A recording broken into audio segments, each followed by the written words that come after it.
Class बेटे 6.3 exercise का 5वां क्वेश्चन हम कर रहे हैं। त्रिभुज पी क्यू आर की भुजाओं पी आर और क्यू आर पर क्रमशः बिंदु एस और टी इस प्रकार स्थित है कि कोण पी किसके बराबर है, कोण आर टी एस के बराबर है। दर्शाइए कि हमें सिद्ध करना है त्रिभुज पी आर पी क्यू समांतर है, जो समरूप है किसके, त्रिभुज आर टी एस है। हाँ जी बेटे देखो, अब हम सिद्ध कर रहे हैं। पहले मैंने एक त्रिभुज बनवा लिया, क्या था उसने बोला, त्रिभुज पी क्यू आर, मैंने इसको नाम दे दिया पी क्यू आर में भुजाओं पी आर और क्यू आर पर एस और टी स्थित है। खुद ही बना लिया, एस और टी बना ली, चाहे आप ऊपर लिख लो जैसे मर्जी, एस और टी बना लिया।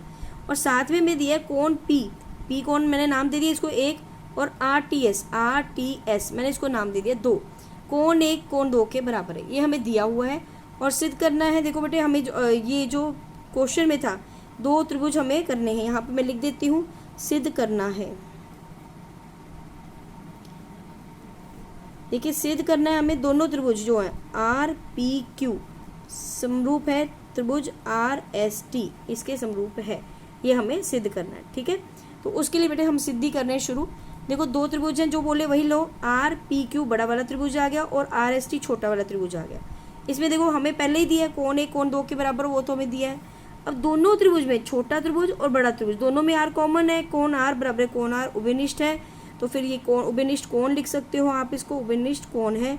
तो फिर क्या होगा, ये ए दोनों कोण बराबर आ गए, ए समरूपता से ये दोनों त्रिभुज जो हैं वो क्या है, समरूप हैं।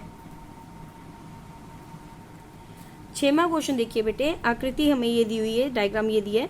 इसमें कहते हैं यदि त्रिभुज ए बी ई, ये देखो ए बी ई सर्वांगसम है, ठीक है, किसके, कॉन्ग्रुएंट जिसको बोलते हैं कॉन्ग्रुएंट है, ए सी डी मतलब ए बी ई ये वाला त्रिभुज आ गया और ए सी डी ये हमारे पास सर्वांगसम दिए। तो दर्शाइए कि ए डी ई ये छोटा वाला और ए बी सी बड़ा वाला ये समरूप है, ये हमें बताना है।